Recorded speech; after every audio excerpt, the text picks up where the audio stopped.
Hey guys, I'm Morrelle McCrary here. I'm back with Wade and James. I point to them because that's where these guys are on my screen. Um, Today we are back to business, and it's been a few weeks since we met, and that's all good. But we wanted to come back with something that was really, really good for other business owners to pull from. So today we are talking about failure and what that looks like. I think Wade is going to give us a story on what that looks like to fail and recover, and James is going to talk about some different things that as far as failure in his life. And I'm just going to kind of close the gap. Um, Failure stories happen to everybody. Let's hear it, James. Appreciate it, Morrelle. So failure, not a fun subject to talk about, but it happens. And, it's kind of like, I can't remember the exact quote of Mike Tyson, how they say it, everybody thinks they're tough for something until they get punched in the mouth, right? They don't know how to react.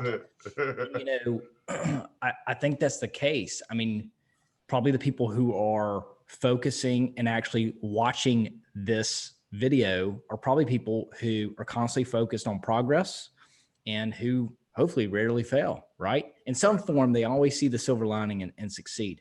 But sometimes no matter what you do, no matter how hard you try, there's still that failure and it punches you in the mouth. And if you're not used to it. So I'll share a story. Recently, I've been doing these competitions. They're called Go Ruck, and rucking is a military term for basically where you put a heavy pack on your back and you walk for a very long distance. In the military, that was pretty standard, 12 miles, but you carried a lot of weight, a lot of equipment, a weapon, all that.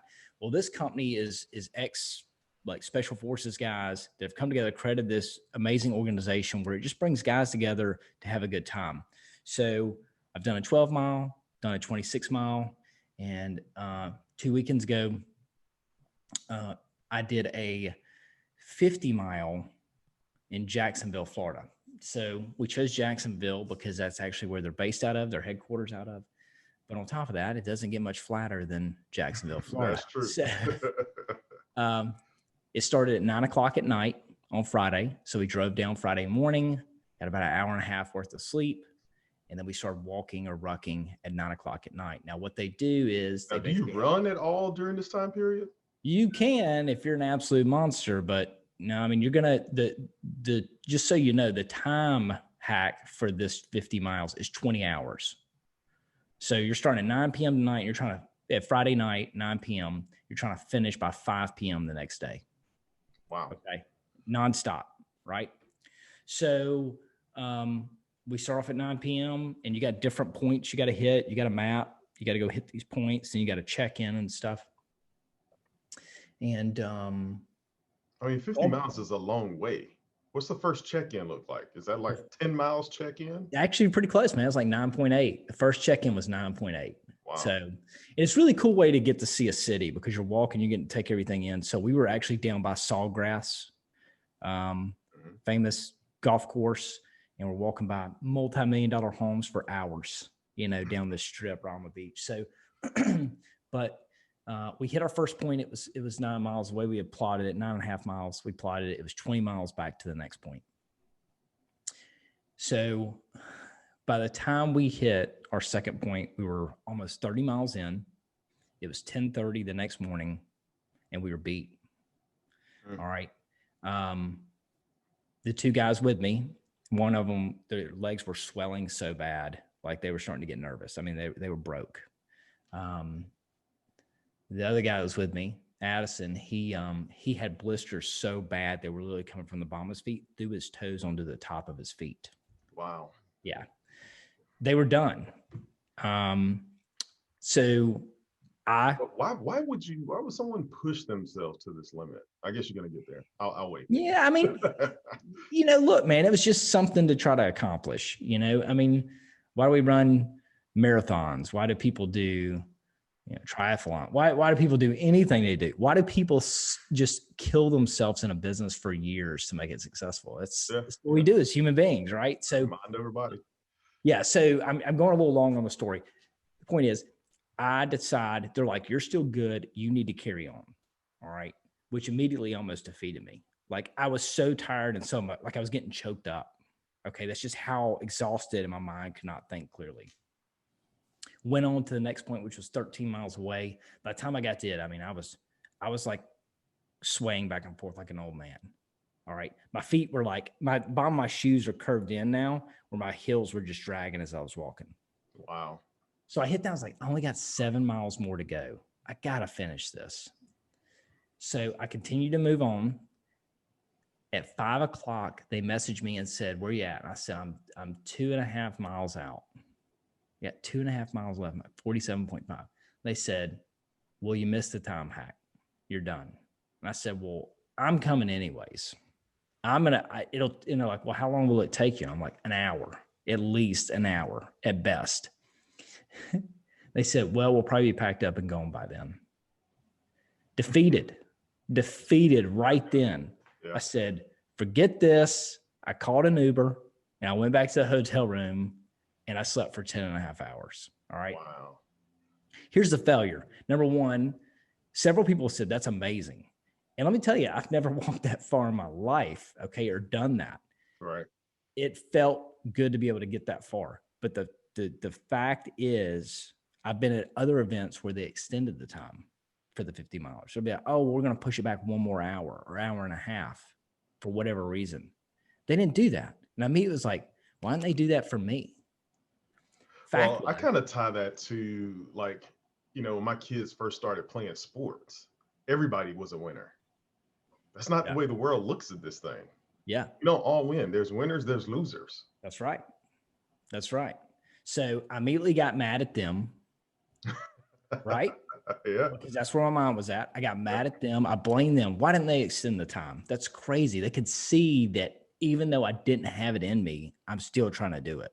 Right. And then I was like, well, I said I would come anyways. And they said they were shutting down. So I stopped. My mind was done. It's like, it has no meaning. I was wrong. 2 things that I did really wrong. Number one, I flat out failed. I didn't hit the time. I didn't prepare myself enough to do it. But there's 2 places I failed. First place I failed is I should have walked on in just for the satisfaction of myself, even if it took me another 3 hours.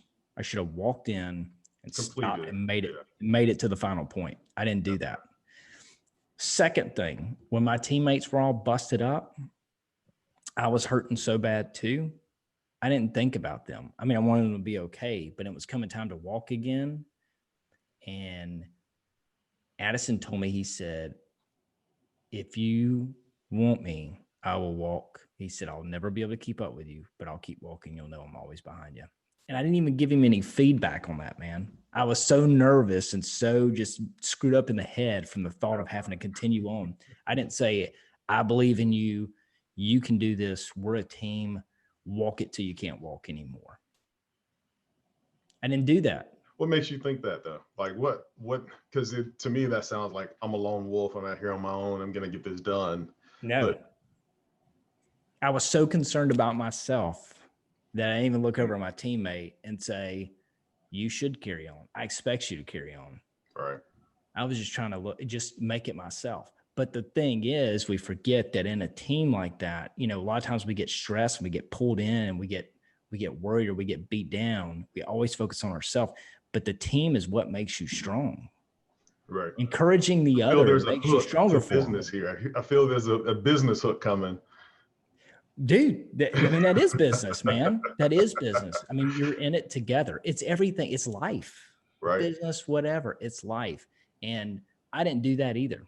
So not only was I a failure of not finishing the course, which is at the bottom of the list, I was a failure to my team because even though I had the most energy out of any of them, I didn't try to pump them up and push them to keep going. When they said they were done, I just shook my head. Wow. Okay. Didn't try to stop anybody because I thought I was doing the right thing or whatever. No, that wasn't the right thing. I should have said, you need to walk till your feet bleed. I didn't do that. You know what they'd have done if I had done that? They probably would have kept pushing because I know I would have. Right.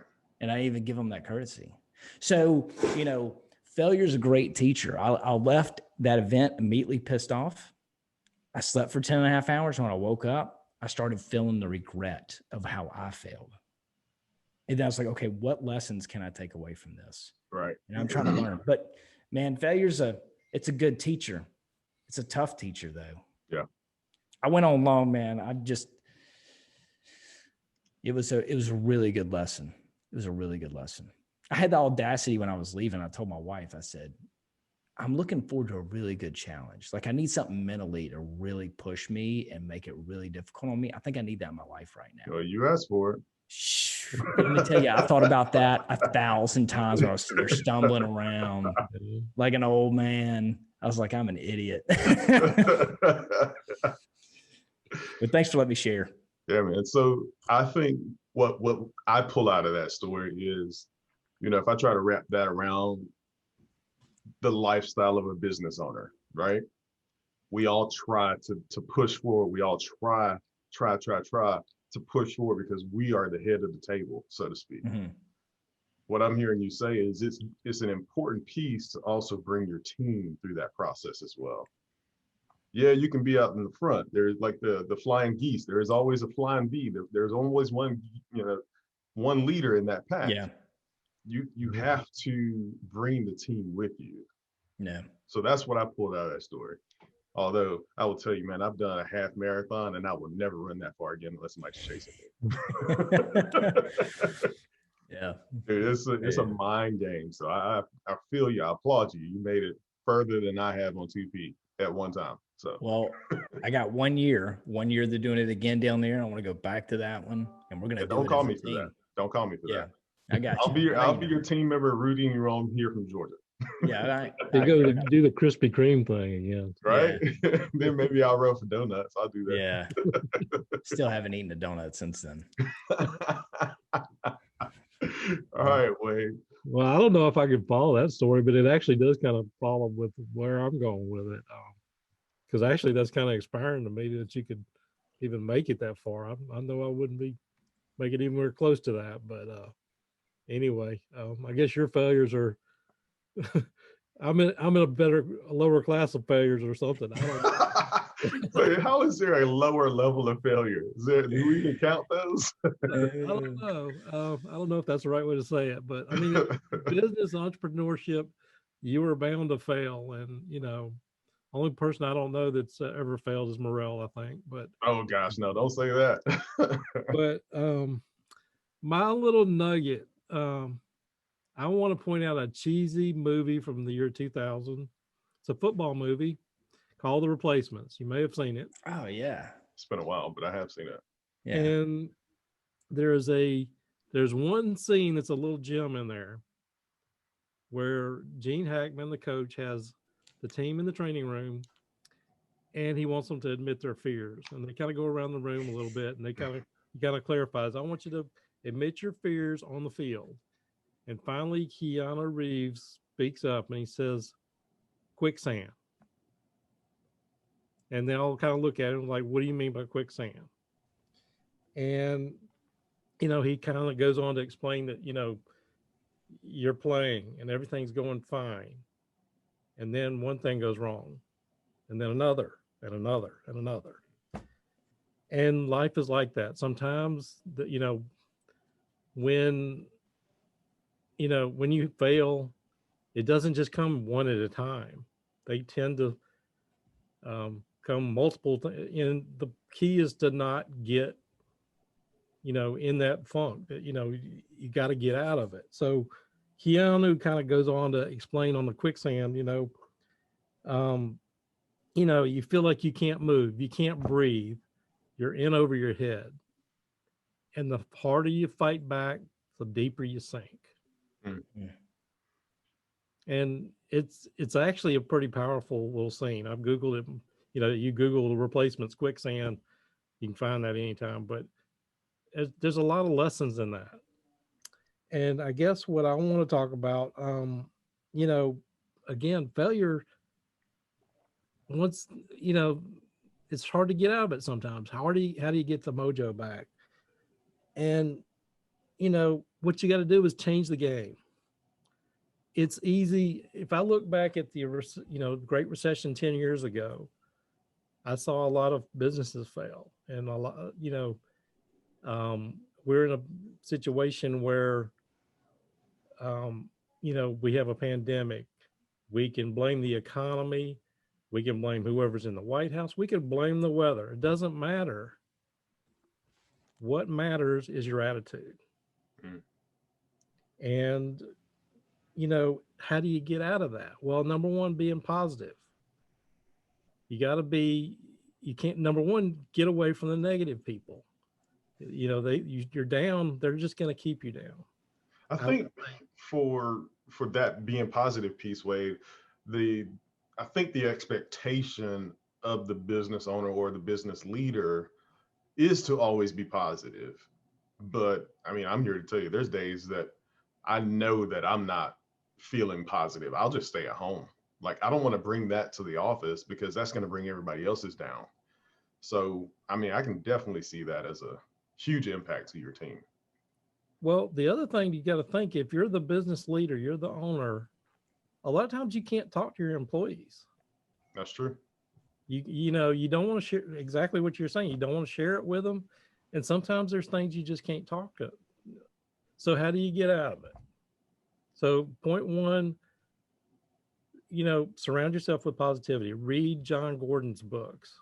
There's short little stories, The Energy Bus, The Positive Dog, The Carpenter, The Garden, all of them are short little, pump you up, power of positive thinking. Mm-hmm. They're great little ways to pick yourself up. Number two, get around guys like Morrelle and James. I mean, sometimes you want a sympathetic ear, listen to the problems, and somebody just kind of guide you, because when you're around negative people or you're in your own you get tunnel vision. So you need some people to pull you out of it. Right. But number three about these people like James and Morrelle, sometimes exactly what James was saying, sometimes you need somebody to tell you, get off your butt. Go put your big girl panties on and go do it. And, at some point it may take that to get you out back, get your mojo back. But I'll just kind of wrap this up to say, I want you to remember this. It is all about your attitude. And remember, if it is to be, it's up to me. So remember that. Oh, wow. I like that. I don't think I've heard that one. Have either of you ever had someone tell you something that was a hard truth and it pissed you off? Yeah, but it worked. But you got pissed off, but you knew they were telling you the truth. Right. Man, I'm telling you, anybody can think of that situation. You better value that person. That person is a rarity. Absolutely. Yep. That person's a rarity in your life, and they are in your corner. If they'll look you in the face, tell you the truth, and it is something very difficult for them to do, and they're telling you because they want you to win. Right. So I have one for you guys. Question really, how do you guys handle, what do you think about the fear of failure? So for me personally, fear of failing keeps me motivated. Like, that's my biggest motivator, is like, I don't want to fail. If I say I can do something and I put my Morrelle name stamp down on that, I'm going to break my neck to get it done. So how do you guys handle getting over the fear of failure? Wait, I jump in there. Go ahead. I got a couple of things to say, but yeah. So my point's pretty straightforward on this. There's two ways to focus on stuff: fear of failure or the excitement of winning. Ooh. Neither are wrong. You have to know what motivates you. I focus on the winning because I know the way I work. I'll get down rabbit holes. I'll analyze. I get my ass kicked. Okay, let me learn. What did I not see? What did I not prepare for? Be mad, plan accordingly going forward. But I'm going to stay excited about winning. That's what I have to do, just because that's the way my brain works. Right. I think you need to know. Perfect example. I think Morrelle and I are a lot alike in the way we do things. He focuses on, he's got to push for the fear of failure. And I know a lot of successful people that do that. I have to focus on the excitement of winning. Because if not, I will hone in on that, laser in on it, and all I'll see is failure. It's negative for me to do that. I guess my take on that, I guess when you first start in a business, that kind of maybe consume me. You fear failure, but at some point you get beyond that, and once you start winning, I think you have a different problem.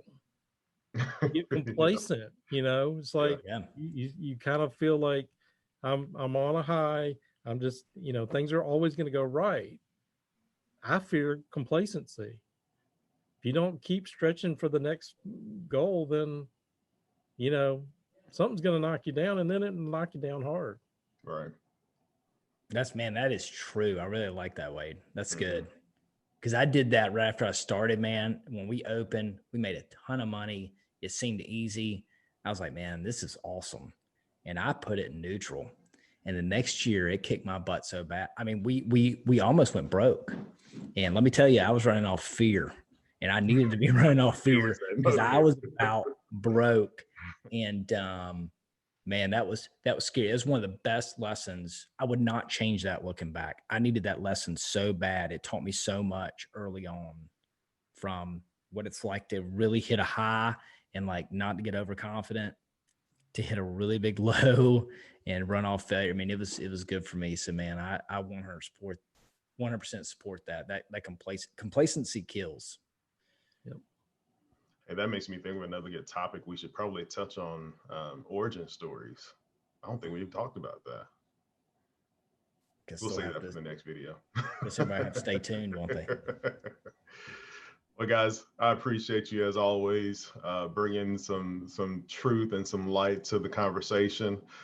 Wade, thank you for helping us to not focus on being complacent. I mean, that's huge. We get comfortable. We get in that comfort zone and we put it in neutral. I like to call it cruise control. I put it in cruise control and kind of take my eye off the road a little bit.